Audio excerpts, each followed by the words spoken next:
Hello and hi friends, welcome back to Krishna's tutorials. Important legal maxim part 9 ki swagatam. So before that, let me quickly tell you some important announcements which are useful for your law entrance exams. So price hike ahead on an academy. So hurry up to buy the courses. CLAT Iconic is a flagship program for CLAT aspirants. So there are two types of subscriptions on an academy, and one is plus and other one is iconic. So plus subscription and iconic సబ్స్క్రిప్షన్లో కామన్గా మీకు India's best educators live classes daily and live test and quizzes structured courses ఉంటాయి.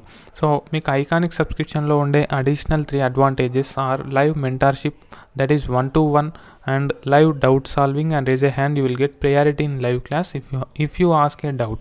And mentor sessions are like this: 18 sessions for 3 months duration, 36 sessions for 6 months duration, and 72 sessions for 12 months duration, and 144 sessions for 24 months duration subscription. And this will be taken by Anmol Gupta, Air 3 NLSU Bangalore, and Anshul Watts, Air 24 NLSU Bangalore. So you can compare iconic subscription with plus subscription rates. So use my code GKK10 for additional 10% discount, and links for all these things, all these courses, batches will be given in the description box. So let's crack CLAT and ALET is a 3 months batch for 2022 aspirants. So it will be launched on January 19th. So yesterday it was launched in English plus Hindi. Let's crack CLAT is a beginners batch for CLAT 2023 aspirants. So January 21, 2022 will be the launch date. Master Law is all state law entrance prep batch 2022. So if you are preparing for any state law entrance exam like LawSet, DU, LLB, etc., so then you can choose this. And Excel Law is a CLAT and other national law exam prep batch 2023 by NLU alumni. So it will be launched on January 28. So Wednesday mania, get a chance to win Amazon vouchers. If you get rank 1, 2 and 3, you will get 1,500 and 200 worth Amazon vouchers respectively. So it was actually over. So ఇంకా conduct చేస్తూ ఉంటారు. And weekly టెస్ట్లు ఉంటాయి like an academy lab 2 test and weekly T20 test. You can attend all this test for free. So friends, let us look at 41 legal maxim estoppel, so which means prevented from denying. So prevented from denying, so తిరస్కరించకుండా అడ్డుకోవడం అని అర్థం వస్తుంది. So ఈస్టోపెల్ అంటే ఎస్టాప్, so అతన్ని నిరోధించడం, అతని యొక్క వాగ్దానం అతను తిరస్కరించకుండా మనం అతన్ని ఎస్టాప్ చేయడాన్ని ఈస్టోపెల్ అనొచ్చు. For example, there are 2 persons here. So A and B. So A దగ్గర ఓన్ హౌస్ ఉంది. There is 1 house to him. So ఇక్కడ బి ఒక టెనెంట్, సో రెంట్ కోసం వచ్చాడు. సో ఏ దగ్గర ఉన్న హౌస్లో అతను రెంట్కి ఉండడం జరుగుతుంది. సో ఏం చెప్పాడు బీకి అంటే, సో ఈ హౌస్లో నువ్వే పర్మనెంట్గా రెంట్కుండు, వచ్చే 10 సంవత్సరాలు కూడా నేను ఇల్లు కాల్చేయమనను అని చెప్పేసి ఏ అతనికి వాగ్దానం చేశాడు. ఒక అగ్రిమెంట్ కూడా చేసుకున్నారు ఫర్ ఎగ్జాంపుల్ అని చెప్పేసి అనుకుందాం. సో నెక్స్ట్ 10 years వరకు కూడా బి ఇందులోనే ఉండాలి అని ఫిక్స్ అయిపోయి ఏం చేశాడు, ఇంటిని మంచిగా రినోవేషన్ చేయించుకున్నాడు. ఇంటికి మంచిగా పెయింట్స్ వేయించుకోవడము, ఖరాబ్ అయిన ట్యాప్స్ అన్ని రిపేర్ చేయించుకోవడము, మంచిగా డెకరేట్ చేసుకోవడము, ఇంటీరియర్ డిజైనింగ్ చేసుకోవడం, అన్నీ చేసుకొని ఇంటిని బాగా చేయించుకుంటున్నాడు. ఎందుకు వచ్చే 10 సంవత్సరాలు, or let us take it is life time. So అస్సలే నేను ఇంట్లో నుంచి పంపించాను అని అన్నాడు అనుకోండి. సో అప్పుడు మంచిగా ఇంటిని బాగా చేసుకుంటాడు అనుకుందాం. సో సడన్గా ఇల్లు అంతా మంచిగా అయింది అనుకోండి. సో ఇప్పుడు వచ్చి, సో ఇది నా ఇల్లు, సో ఇప్పుడు కాల్ చేయాల్సిందే మీరు, నాకు కొంచెం అవసరం ఉంది అంటే, then this is not going to be happen because B approaches the court of law. Then court estop the A. Court ఏని ఆపేస్తుంది. అతని యొక్క ప్రీవియస్ వాగ్దానం ఏదైతే ఉందో దాని నుంచి అతన్ని ఆ ప్రీవియస్ వాగ్దానాన్ని అతడు ఫుల్ఫిల్ చేసే విధంగా కోర్టు చర్యలు తీసుకోవడం జరుగుతుంది. సో అతను చేసిన ప్రామిస్ ఇదివరకు ఒకటి ఉంది, సో దాన్ని జవదాటకుండా అతన్ని ప్రివెంట్ చేస్తుంది court. Estoppel means this is guys, I hope it's clear. And ex gratia అంటే as favour, so something given out of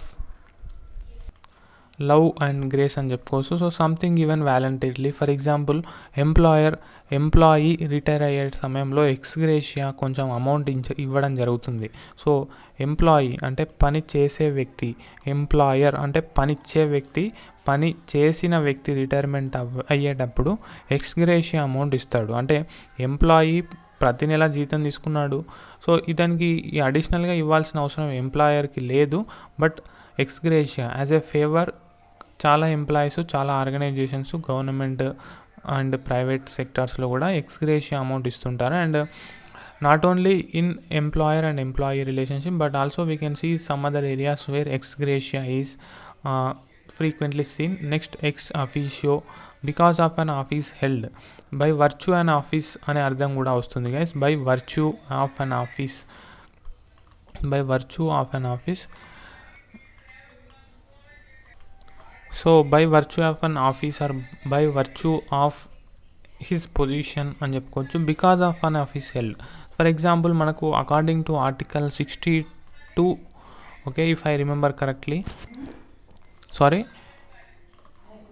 article 64 ప్రకారము vice president of India shall be the ex officio chairman of council of state, that is Rajya Sabha. So Rajya Sabha చైర్మన్గా vice president of India ఉంటాడు. So vice president of India Rajya Sabha యొక్క ex officio chairman. So ex officio అని చెప్పేసి అంటున్నాం. So అతను vice ప్రెసిడెంట్గా ఉండడం వల్ల, so by virtue of his office or his position as a vice president is entitled to enter into Rajya Sabha as a ex officio chairman. Right, I hope it's clear. So ఒకవేళ అతను vice ప్రెసిడెంట్గా లేకపోతే then he is not supposed to sit in the chairperson in the Rajya Sabha. Then 44 ex party అంటే proceedings in the absence of other party. So కేసులో petitioner and respondent ఉంటాడు. So both the parties should explain their side of case. So court ఇద్దరు కూడా opportunity ఇవ్వాలి. వాళ్ళు ఏం చెప్తున్నారు, వీళ్ళు ఏం చెప్తున్నారు, వాళ్ళ సాక్ష్యాలు వీళ్ళ సాక్ష్యాలు అన్నీ పరిశీలించాలి. సో కోర్టు ఓన్లీ పిటిషనర్ చెప్పిందే నమ్మి, అదర్ ఎవిడెన్సెస్ని గుడ్డిగా నమ్మి తీర్పు ఇచ్చేస్తే that is not going to be in line with the principles of natural justice. So as I told you while explaining 12th maxim, if I remember correctly, adi alteram partem, no man shall be condemned unheard. So it is one of the principles of natural justice.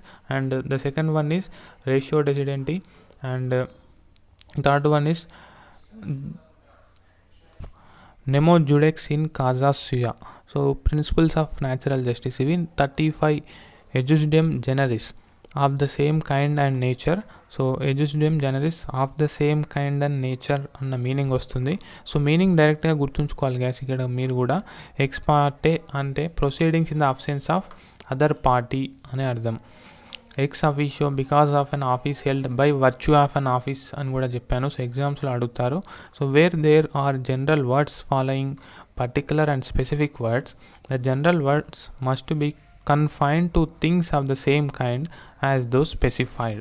So జనరల్గా courts చట్టాలని interpret చేసేటప్పుడు కొన్ని rules అయితే ఉంటాయి. So అందులో one of the rule is doctrine of ejusdem generis or ejusdem generis rule అని కూడా అనొచ్చు. So as per this, so ఒక చట్టంలో కొన్ని స్పెసిఫిక్ వర్డ్స్ ఉన్నాయనుకోండి, కొన్ని general words followed by, okay, specific words followed by general words. So specific words అంటే for example నా పేరు కృష్ణ. సో నేను కృష్ణ అంటే so it is me. So if I say